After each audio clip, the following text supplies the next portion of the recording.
Berlatar pada tahun 1939 di Seoul, Korea Selatan, kisah akan berfokus pada Choi Bae-dal, seorang petarung yang cukup terkenal dan jago gelut di desanya. Tak lama pesawat pun ngelangkung tepat di atas mereka, yang mana pesawat tersebut menjatuhkan selebaran yang memberitahukan bahwa Jepang sedang mencari seorang sukarelawan untuk menjadi pilot pesawat tempur mereka.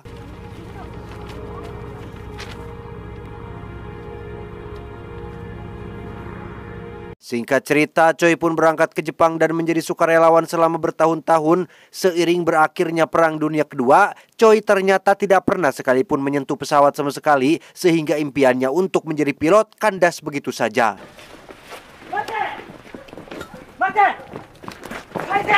Suatu hari ketika saat dirinya berniat melarikan diri dari kesatuan, Choi pun tertangkap bersama beberapa tawanan lain dan diikat pada sebuah tiang sebagai hukuman karena menolak perintah atasannya untuk menjadi pilot pesawat bunuh diri kamikaze Jepang.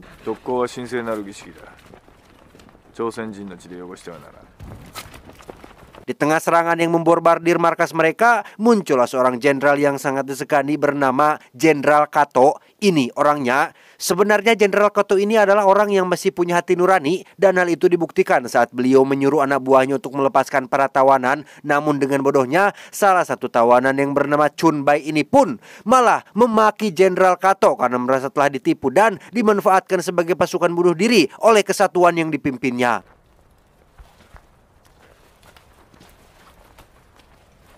Terjadilah sebuah ketegangan. Choi Bae-dal terlibat baku hantam dengan anak buahnya jenderal untuk kemudian sang jenderal menantang duel 1 lawan 1 dengan Choi untuk melihat seberapa tangguh kemampuan bela diri yang dimilikinya.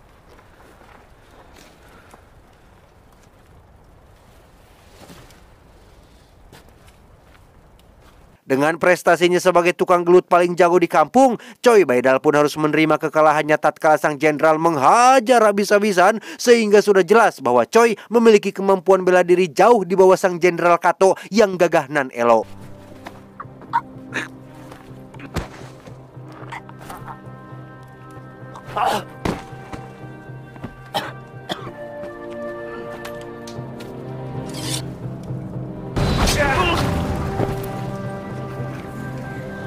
Setelah perang berakhir, Choi pun tidak pernah kembali ke Korea, melainkan tetap berada di Jepang dengan membantu Chun Bai dalam bisnis kecil-kecilannya, yaitu sebuah bisnis alat judi yang bernama pachinko, ya semacam permainan pinball lah. Dengan pendapatan yang tidak terlalu besar dan keberkahan yang tidak terlalu meyakinkan, bisnis Chun Bai ini pun ternyata tidak berjalan mulus tatkala ada sekelompok yakuza yang mengeroyoknya dan menghancurkan alat judi pachinkonya tersebut.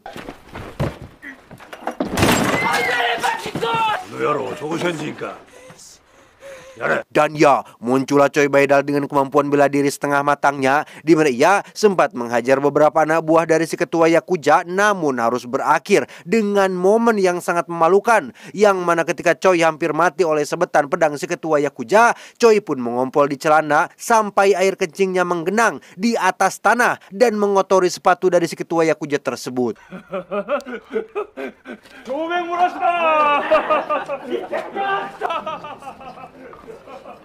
Faktanya, Choi Bae-dal telah kehilangan keberanian saat dirinya dikalahkan oleh Jenderal Kato dalam pertarungan yang kita lihat tadi dan merasa bahwa dirinya tidak lebih dari hanya seorang pecundang.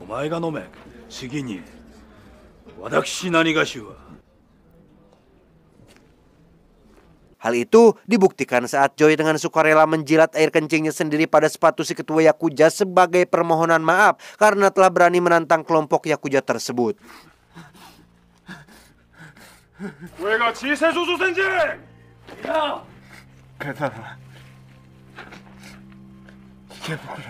Alhasil, Choi Baidal pun ditertawakan oleh semua orang yang ada di sana dan mendapat julukan sebagai si tukang ngompol.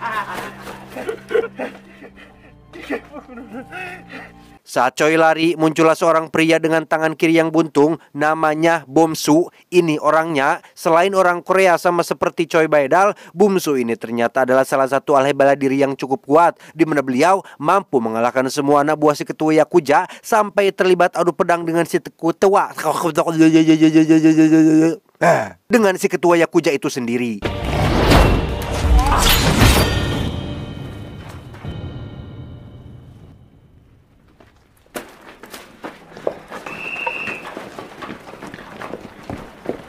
Terkesima melihat kemampuan bela diri Master Bomsu, Choi pun meminta beliau untuk menjadikannya murid dan meski tidak digubris, Choi tetap berlutut siang dan malam sampai beliau mau menerimanya sebagai murid.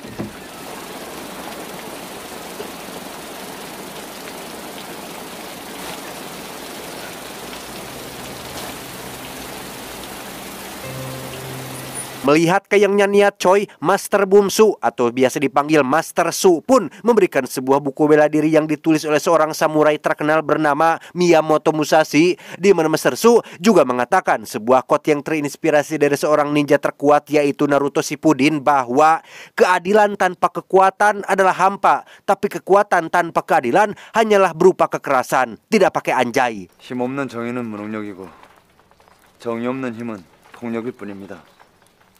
무사는 언제나 칼을 갈지만 명분 없이는. Meskipun Master Su tidak pernah bisa cebok sendiri, beliau pun mengajari Baidal bela diri dengan tangannya sendiri dan berhasil mengajarinya sedikit dari yang ada di buku tersebut. 이를 수행하면 초심을 얻고 만일을 수행하면 극한을 이룰 수 있습니다. 그것이 극진입니다. 극진의 마음은 초심 최후까지.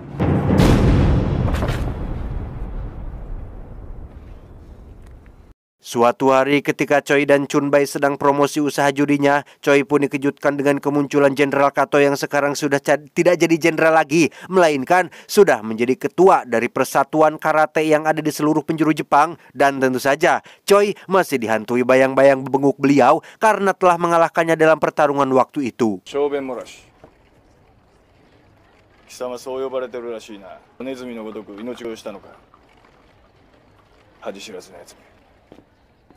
Singkat cerita, malam pun poek. Ketika Choi dan Chunbai sedang beberes usahanya, mereka pun melihat seorang tentara yang akan melakukan pengencerotan paksa kepada wanita Jepang, di mana dengan kemampuan bela dirinya yang sekarang, Choi pun merasa lebih sedikit percaya diri dan menghajar si tentara yang sedang mabuk tersebut.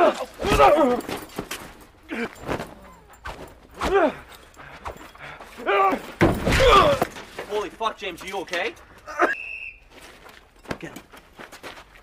You're fucking lucky they're coming. Setelah kejadian itu, Choi pun menjadi merasa jumawa dan menganggap dirinya sudah kuat untuk kemudian ia lebih sering menghajar tentara-tentara barat yang kebetulan sedang mabuk, di mana hal itu membuatnya menjadi pahlawan sekaligus buronan bagi orang yang tidak suka dengannya. Hey! Hey you! Stop!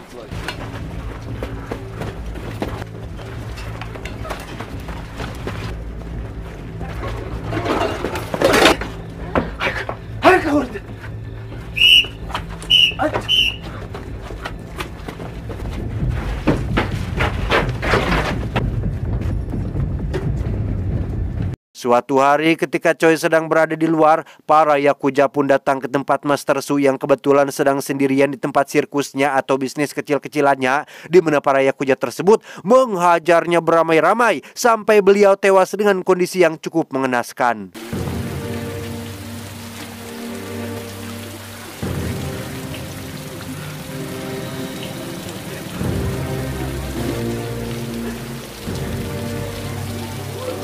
Atas peristiwa itu, Choi pun merekrut warga Korea lain untuk menyerang pasukan Yakuza, di mana mereka terlibat tawuran ala anak STM yang justru harus berakhir dengan kekalahan yang mengakibatkan banyak korban jiwa berjatuhan.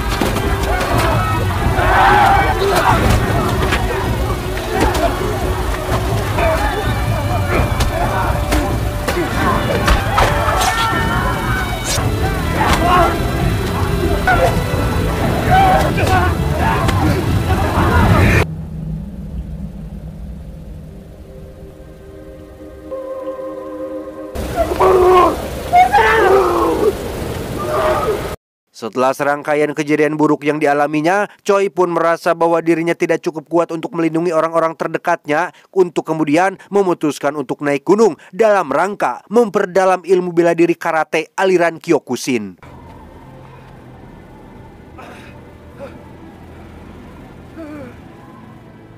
Dengan tekad yang sangat kuat, Choi Baidal pun melatih ketahanan tubuhnya dengan berlatih tepat di tengah cuaca dingin yang sangat ekstrim, dimulai dengan percobaan memecahkan sebuah batu yang tentu saja hal itu tampak mustahil. Kemudian mencoba memukul kayu dengan tangan yang diikat karet, lalu dilanjutkan dengan serangkaian latihan ekstrim lain untuk menembus batas kemampuan manusia normal pada umumnya.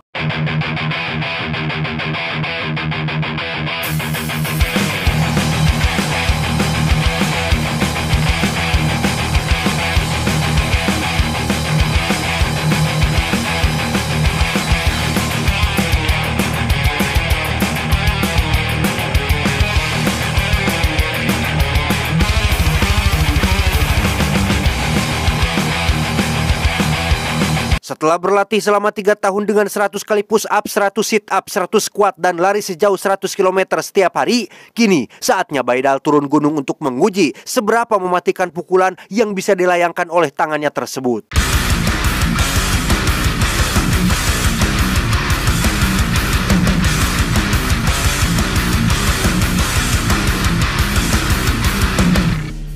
Dengan rambut gondrong dan pakaian compang-camping, Baidal pun mendatangi sebuah dojo untuk meminta mereka agar mau bertarung dengannya.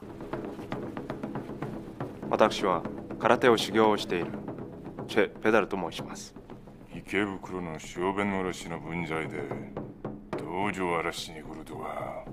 Dengan wajah polontong yang nampak tidak terlalu meyakinkan, murid dari pemilik dojo ini pun penasaran dengan kemampuan si Baidal yang justru harus berakhir dengan satu tendangan biasa. Satu persatu petarung dojo ini pun dikalahkan hanya dengan satu serangan biasa, yang pada akhirnya sang guru pun turun langsung dan saling mengadu tendangan hingga berakhir seperti ini.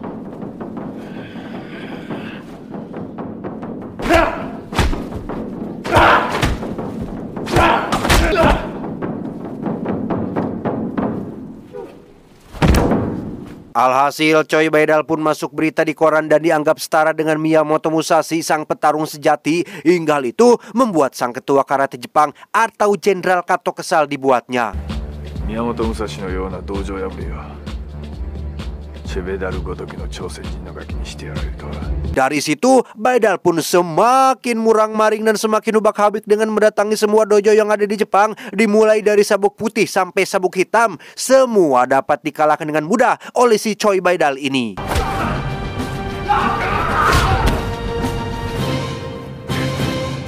Dalam film ini sebenarnya ada sosok wanita yang tidak saya ceritakan, namanya Mbak Yoko. Jadi intinya ada wanita Jepang yang pernah Choi Baidal selamatkan saat akan dilecehkan oleh tentara barat waktu di adegan tadi.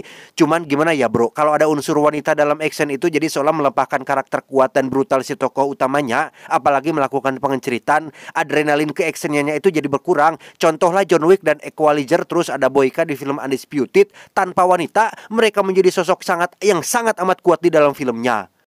Dengan popularitasnya karena telah mengalahkan dan menutup semua dojo bela diri Jepang, membuat salah satu anak buah Jenderal Kato muak dan memutuskan mengambil tindakan sendiri tanpa perintah dari Kato, di mana ia mendatangi Choi Baidal dan berniat untuk membunuhnya.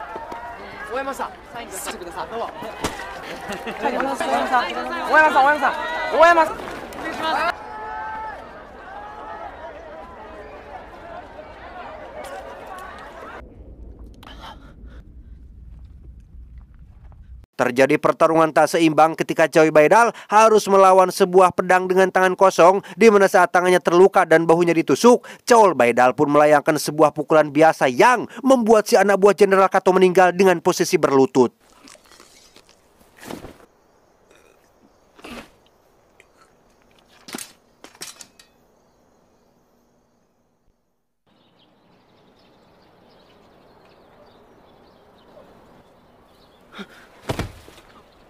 Entah pukulan macam apa yang dilayangkan oleh Baidal sehingga mengakibatkan anak buah Jenderal Kato langsung tewas. Tapi saat dirinya di penjara akibat kejadian itu, Jenderal Kato pun mendatangi Baidal dan menantangnya bertarung secara resmi untuk menentukan siapakah petarung yang layak mendapatkan predikat petarung paling kuat di seluruh penjuru Jepang. 全ての武道の究極の真理は勝利だ。貴様は出てきて俺と戦い。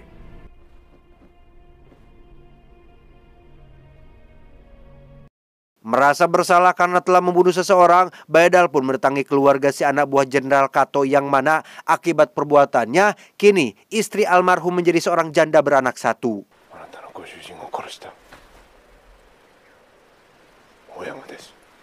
Dengan berlutut dan meminta maaf tepat di depan rumahnya, Baidal pun mendapat penolakan keras dari sang istri almarhum. Namun dengan tekad yang kuat untuk mengayomi para janda, sang istri pun almarhum pun luluh hatinya ketika melihat sikap tulus yang diberikan Baidal kepada anaknya.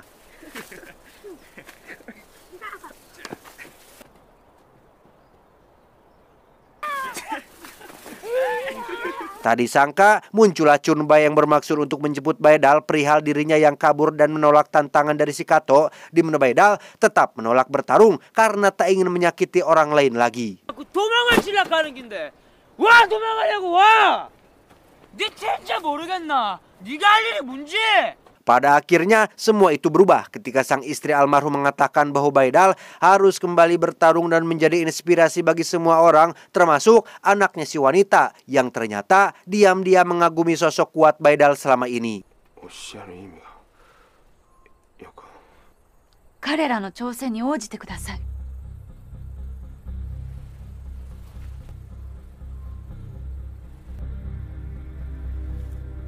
必ず勝ってください。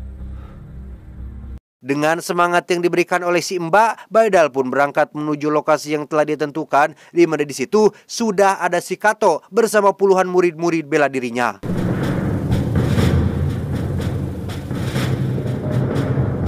Satu persatu anak buah Kato pun dikalahkan dengan rentetan pukulan biasa yang dilayangkan oleh Baidal hingga Kato cukup wirang dibuatnya.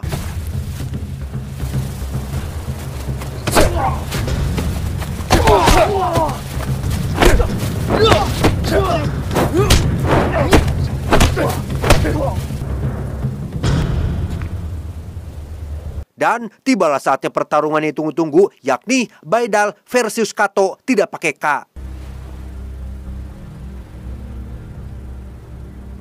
夢を大きく描きすぎたようだな、小僧。貴様は超えるべき山の一つに過ぎん。 Awalnya mereka bertarung dengan tempo lambat di mana keduanya nampak seimbang dengan saling terkena pukulan satu sama lain hingga saatnya Baidal terkena tendangan keras dari Kato. Baidal pun mulai serius dengan serangannya yang membuat si Kato tersungkur. Saat bangun, Baidal pun langsung melayangkan bogeman serius tepat di wajah si Kato yang membuat wajahnya mengeluarkan keringat dingin.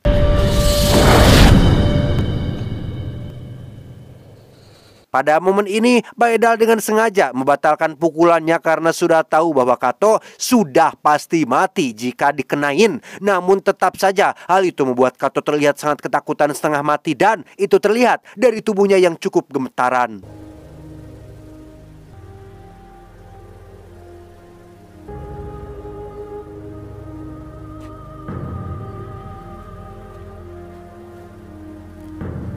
Pada akhirnya, Kato mengakui kekalahannya dari Baidal, di mana sikap sportif yang dimilikinya patut kita contoh sebagai suatu sikap terhormat bagi seorang pria sejati.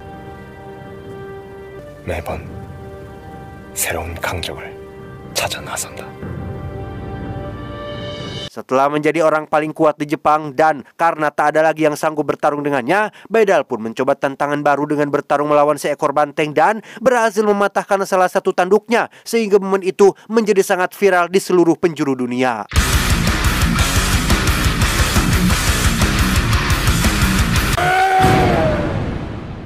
Tamat ending yang cukup membaidalkan.